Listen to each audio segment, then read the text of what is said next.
है वो है जॉब एप्लीकेशन। ठीक है, आज का जो हमारा टॉपिक है वो है जॉब एप्लीकेशन। ठीक है, अब ये जॉब एप्लीकेशन वाला टॉपिक जो है वो 12th स्टैंडर्ड के लिए बहुत इंपॉर्टेंट है। 10th का पेपर हो गया है इंग्लिश का, ठीक है, 12th का पेपर बाकी है, और 12th कॉमर्स हो या साइंस हो, ठीक है, जॉब एप्लीकेशन का टॉपिक जो होता है बहुत इंपॉर्टेंट होता है। अगर आप देखें तो इसकी वैल्यू कितनी है, तो कॉमर्स में जॉब एप्लीकेशन 7 मार्क्स का पूछा जाता है, और साइंस की बात करें, साइंस स्ट्रीम में ये 6 मार्क्स का पूछा जाता है। ठीक है, और मैं आपको बताना चाहूंगा कि जॉब एप्लीकेशन में अगर आप फॉर्मेट फॉलो करते हैं, फॉर्मेट भी बहुत इजी है, भले लेंथी है, लाइक 2 या 3 पेज में कंप्लीट होगा, एटलीस्ट 3 पेज में कंप्लीट होता है। ठीक है, लेकिन अगर आपने फॉर्मेट फॉलो किया प्रॉपरली, अगर आपने इसको लिख दिया तो आपको 7 में से 6 मार्क्स, ठीक है, कम से कम मिल जाते हैं। और कह सकते हैं कि अच्छा खासा आप राइटिंग सेक्शन के एक टॉपिक में अच्छा खासा स्कोर कर सकते हो। ओके, तो चलिए स्टार्ट करते हैं। जॉब एप्लीकेशन का फॉर्मेट क्या है, ठीक है, चलिए। तो यहाँ पे आप देख सकते, यहाँ पे आप क्वेश्चन देखिए, क्वेश्चन आपका इस तरह से पूछा जाएगा। जॉब एप्लीकेशन के रिगार्डिंग जो क्वेश्चंस होंगे वो इस तरह के पूछे जाएंगे। जैसे मैंने यहाँ पे लिखा, you are Amit Singh from Karodara area, Surat, and you got to know through a local newspaper that there is a vacancy for the post of assistant manager in Garden Silk Mills Private Limited। Okay, तो यहाँ पे question ये है कि आप अमित सिंह हो करोदरा area से, ठीक है, करोदरा एरिया जो है वो सूरत में है, गुजरात, ठीक है, और आपको एक लोकल न्यूज़पेपर के थ्रू पता चला है कि एक वैकेंसी है। ठीक है, क्या चीज की वैकेंसी है, तो ये for the post of assistant manager. ठीक है, असिस्टेंट मैनेजर के पोस्ट के लिए वैकेंसी है। ठीक है, कौन से ऑर्गेनाइजेशन में, तो garden silk mills private limited जो है वहां पे ये वैकेंसी है। ठीक है, तो आपको क्या करना है, right a job application for this. इसके लिए आपको क्या करना है, जॉब एप्लीकेशन लिखना है। ठीक है, तो क्वेश्चन इस तरह से होगा। ठीक है, अब देखिए जॉब एप्लीकेशन जो है वो बहुत ज्यादा हार्ड टॉपिक नहीं है। ठीक है, मैं अगर आपको बताऊं तो जॉब एप्लीकेशन बहुत ज्यादा हार्ड टॉपिक नहीं है। इसमें करना क्या होता है हमें, तो मैं आपको इसका फॉर्मेट बताता हूं। ठीक है, फॉर्मेट के साथ साथ मैं आपको एक सैंपल, ठीक है, एक सैंपल जो है जॉब एप्लीकेशन का वो लिख के बताऊंगा, जिससे आपको ज्यादा कन्वीनियंट तरीके से आप उसको समझ सको। ओके, चलिए, तो जॉब एप्लीकेशन हम स्टार्ट करते हैं। लिखना फॉर्मेट, सबसे पहले ये पेज का मार्जिन है, और थोड़ा टेढ़ा हो गया क्योंकि मैं मैथ्स टीचर नहीं हूं, बार बार मैंने ट्राई किया बट ये स्ट्रेट नहीं जा रहा है। ठीक है, तो इसको आपको कंसीडर करना है, ये पेज का मार्जिन है। ठीक है, अब हमें क्या करना है, जॉब एप्लीकेशन का फॉर्मेट स्टार्ट करना है। तो जॉब एप्लीकेशन शुरुआत में एकदम कैसा होता है, फॉर्मल लेटर की तरह होता है। फॉर्मल लेटर का फॉर्मेट अगर आपको याद हो तो सबसे पहले हम सेंटेंस एड्रेस लिखते हैं, फिर एक लाइन छोड़ के डेट लिखते हैं, ठीक है, फिर एक लाइन छोड़ के आप डेजिग्नेशन लिखते हैं, to the manager, to the principal, to the police commissioner.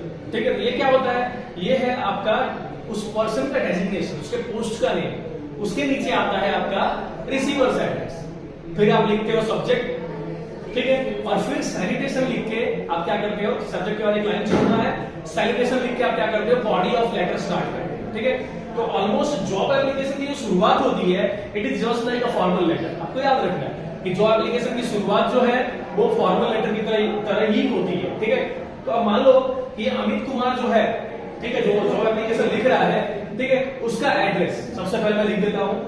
तो आप यहां पे देख सकते हैं,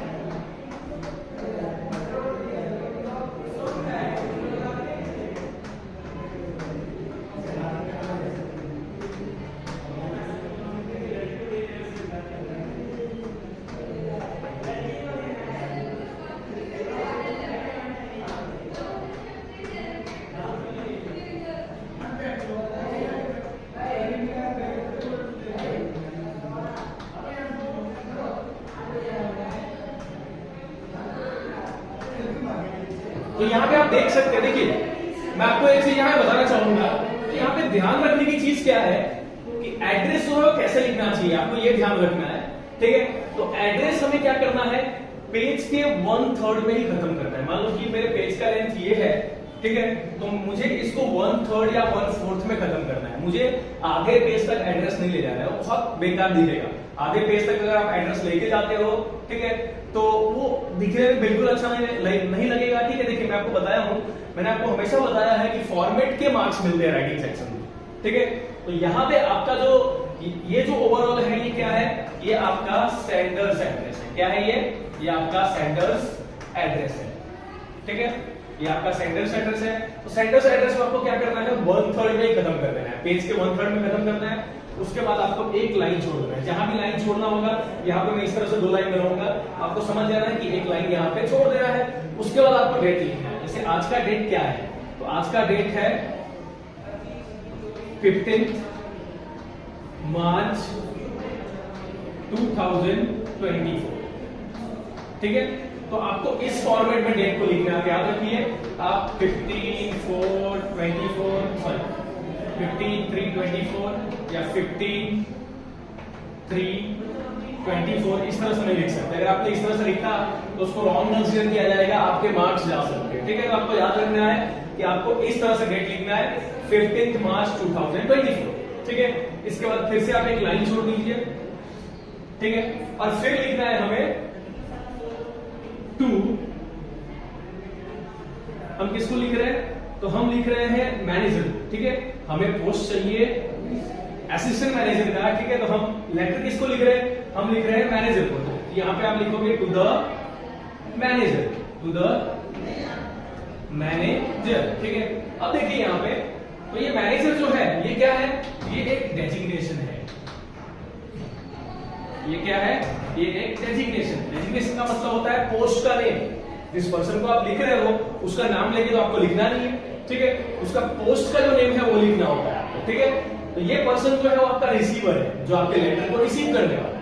ठीक है, तो डेजिग्नेशन के नीचे आप क्या करोगे, तो डेजिग्नेशन के नीचे आप लिख दोगे रिसीवर्स एड्रेस। जो सामने वाला आपका रिसीव करने वाला है उसका एड्रेस आप लिख दोगे। ठीक है, तो आपको लिखना है, अच्छा रिसीवर्स एड्रेस में क्या आएगा, तो रिसीवर्स एड्रेस में उस कंपनी का एड्रेस आएगा। ठीक है, जिसमें आप जॉब के लिए अप्लाई कर रहे हो। ठीक है, तो आपको यहां पे लिखना है गार्डन सिल्क मिल्स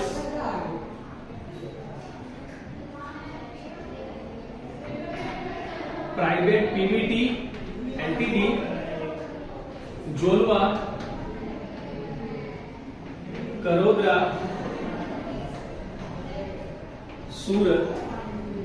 ठीक है, अगर पिन कोड पड़ता हो 394327। ठीक है, पिन कोड अगर आपको पता हो तो आपको पिन कोड भी वहां पे मेंशन कर देना है। मतलब फुल्ली आपको इस तरह से क्या करना है, आपको रिसीवर्स एड्रेस लिख देना है।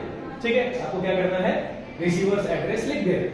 ठीक है, तो आप यहाँ पे देखिए सबसे पहले जो हमने लिखा है। ठीक है, हमारे पास बोर्ड की साइज कम है, इसलिए हम क्या करेंगे, ठीक है, हर एक टॉपिक को मिटा के ही हमें करना पड़ेगा। ठीक है, आप ध्यान दे दीजिए कि मैंने अभी तक क्या क्या करवा दिया है। तो जॉब एप्लीकेशन में मैंने सबसे पहले आपको लिखवाया सेंडर्स एड्रेस।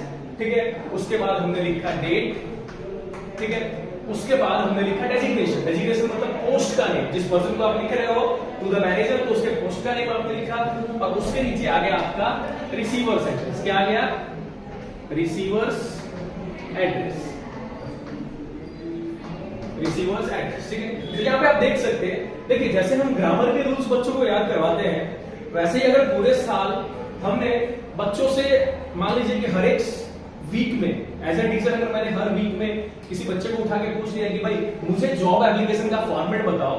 ठीक है, और उसने इस तरह से बताया कि सर पहले सेंडर्स एड्रेस, फिर डेट, फिर डेजिग्नेशन, फिर रिसीवर्स एड्रेस, फिर सब्जेक्ट, इस तरह से बताया तो उसके दिमाग में रह जाएगा। ठीक है, और फिर मैं एक चीज हमेशा कहना चाहता हूँ कि इंग्लिश जो है वो डेली पढ़ने की चीज नहीं है। इंग्लिश सब्जेक्ट जो है आपके पास, चाहे साइंस के स्टूडेंट हो, कॉमर्स के स्टूडेंट हो, उनके पास और भी बहुत सारे सब्जेक्ट होते हैं। तो मैं चाहता हूँ कि रूल्स, ग्रामर के रूल्स और राइटिंग सेक्शन का फॉर्मेट वो आपके दिमाग में होना चाहिए। ये चीज अगर आपके दिमाग में हुई तो डेफिनेटली आप क्या करोगे, ठीक है, आपको जरूरत नहीं पड़ेगी हर रोज इंग्लिश पढ़ने की। एग्जाम से अगर 5 दिन पहले भी आपने स्टार्ट किया तो आप आराम से पूरा सब कुछ कवर कर सकते हो। बस आपके दिमाग में ग्रामर रूल्स और साथ में राइटिंग सेक्शन का फॉर्मेट होना चाहिए, और इसके बेस पे आप अच्छे मार्क्स भी स्कोर कर सकते हैं।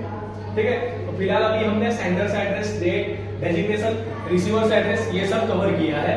अब आगे बढ़ते हैं, फिर आगे क्या लिखना है, तो हमारा रिसीवर्स एड्रेस तक हो गया है। ठीक है, उसके बाद हमें क्या करना है, फिर से एक लाइन छोड़ देना है, और लाइन छोड़ने के बाद हमें लिखना है सब्जेक्ट। ठीक है, हमें क्या लिखना है, सब्जेक्ट लिखना है। ठीक है। सब्जेक्ट यहां पे क्या आएगा, सब्जेक्ट आएगा अप्लाइंग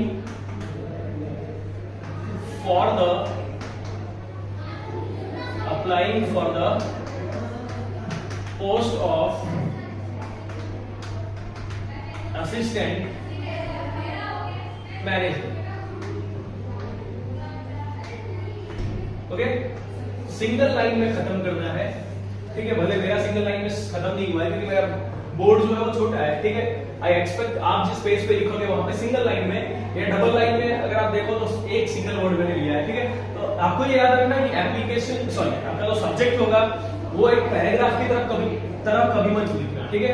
कभी भी पैराग्राफ की तरह सब्जेक्ट मत लिखना, क्योंकि देखो कोई भी इंसान जब आपका लेटर पढ़ रहा होता है, आपका एप्लीकेशन पढ़ रहा होता है, सबसे पहले सब्जेक्ट पे उसका ध्यान जाता है। क्यों? क्योंकि सब्जेक्ट से उसको पता चल जाता है कि इसने किस टॉपिक पे मुझे एप्लीकेशन दिया है, ठीक है, कौन से टॉपिक पे इसने एप्लीकेशन लिखा है। तो सबसे इंपॉर्टेंट होता है सब्जेक्ट। सब्जेक्ट को आप लिखने के बाद अंडरलाइन कर दे, because this is the most important thing, ठीक है। उसके बाद आपको क्या करना है, फिर से एक लाइन छोड़ना है और लाइन छोड़ने के बाद आपको लिखना है respected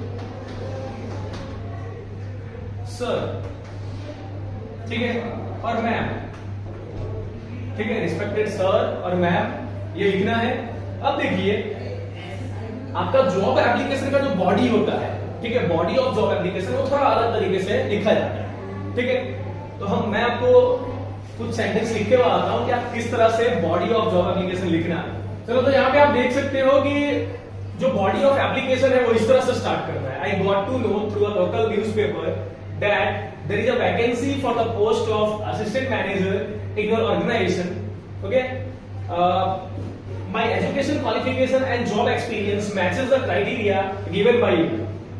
I am giving all my details to let you know that how efficient am I for this, ठीक है, for this post, ठीक है। तो यहाँ पे आपने क्या किया, कोई एक्स्ट्रा सेंटेंस यूज नहीं किया है। मैंने आपको बोला कि काम की चीजें सिर्फ आपको लिखनी है बॉडी ऑफ एप्लीकेशन में, ठीक है। इसको बहुत लंबा नहीं लिखना है क्योंकि ऑलरेडी जॉब एप्लीकेशन जो है वो बहुत कह सकते हैं कि बहुत लेंदी होता है, 3 पेज तो आराम से कवर करता है, ठीक है।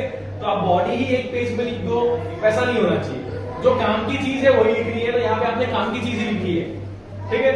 मुझे लोकल न्यूज़पेपर से पता चला है कि एक वैकेंसी है आपके ऑर्गेनाइजेशन में, ठीक है, किस पोस्ट के लिए, तो असिस्टेंट मैनेजर के पोस्ट के लिए, और मेरी education qualification and job experience जो है उस क्राइटेरिया को मैच कर रही है जो आपके द्वारा दिया गया था। और मैं अपने सारे डिटेल्स दे रहा हूं जिससे आपको पता चल जाए कि मैं कितना एफिशिएंट हूं इस पोस्ट के लिए, ठीक है।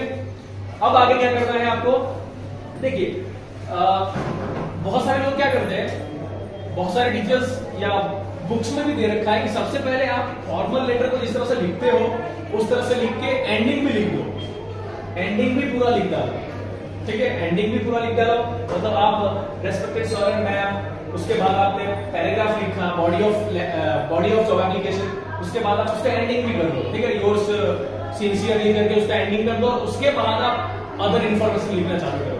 लेकिन मैं बच्चों को सजेस्ट करना चाहूंगा कि अगर पहले आपने एंडिंग कर दिया, ठीक है, तो हम कह सकते हैं कि ये एक अच्छा इंप्रेशन नहीं देता है, ठीक है। वो भी फॉर्मेट सही है, लेकिन अगर आप ऐसा करो कि आपने ये जो पूरा लिखा हुआ ये क्या है, बॉडी ऑफ, ठीक है, जॉब एप्लीकेशन, ठीक है। जॉब एप्लीकेशन में बॉडी जो मैंने लिखा है इसमें काम की चीज हमने लिख दी, ठीक है। अब इसके आगे हमें क्या करना है वो मैं आपको बताता हूं। चलिए आगे आप देख सकते हैं जॉब एप्लीकेशन में आगे आप क्या लिखने वाले हो। तो जॉब एप्लीकेशन में आपको आगे लिखना है कि details regarding my biodata, education qualifications and job experiences are given you, ठीक है।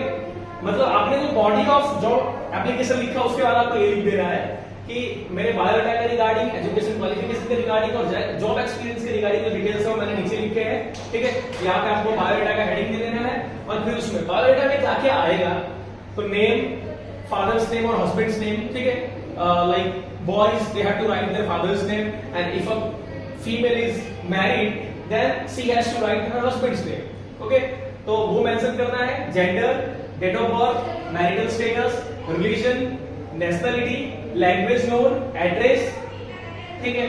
आई थिंक ईमेल आईडी रह गया है, ठीक है, ईमेल आईडी, अदर स्किल्स, मतलब ये 10 से 11 डिटेल्स जो होते हैं बायोडाटा में वो काफी होते हैं, ठीक है। क्योंकि इसके अलावा आप एजुकेशन क्वालिफिकेशन के रिगार्डिंग जो डिटेल्स है वो आप डिटेल में देने वाले हो, ठीक है। जॉब एक्सपीरियंस के रिगार्डिंग जो डिटेल है वो भी आप डिटेल में देने वाले हो, टैबुलर फॉर्म में देने वाले हो, ठीक है। तो हमें ये 10 से 11 चीजें इंक्लूड करनी है बायोडेटा में, ठीक है। तो आप देख सकते हैं। अच्छा, यहाँ पे मैंने क्या किया है, मेरे पास बोर्ड पे स्पेस कम है, इस वजह से मैं दूसरी साइड भी लिखा हूं, लेकिन आपको क्या करना है, आपको पूरे पेज में ही लिखना है। ये खत्म हो गया, उसके बाद नीचे आपको ये लिखना है, साइड में ही नहीं लिखना है, ठीक है।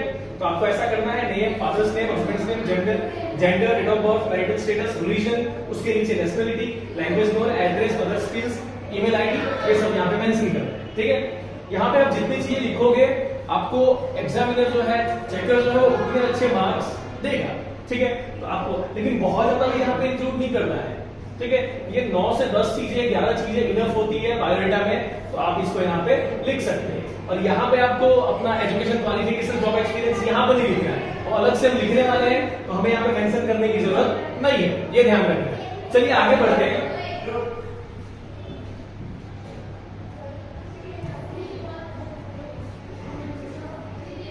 जैसे कि आप देख सकते हैं कि जॉब एप्लीकेशन का फॉर्मेट जो है थोड़ा लेंथी है, तो इसको हमने 2 वीडियो में बांटा है, ठीक है। आधा हम अभी खत्म करते हैं इस वीडियो में, और आधा जो है वो अगले वीडियो में आएगा, ठीक है। तो इस तरह के वीडियोस को देखने के लिए हमारे चैनल ज्ञान से जुड़ी फर्स्ट को सब्सक्राइब कीजिए, वीडियो को लाइक कीजिए, शेयर कीजिए। शेयर करोगे आपका नॉलेज बढ़ेगा। Thank you.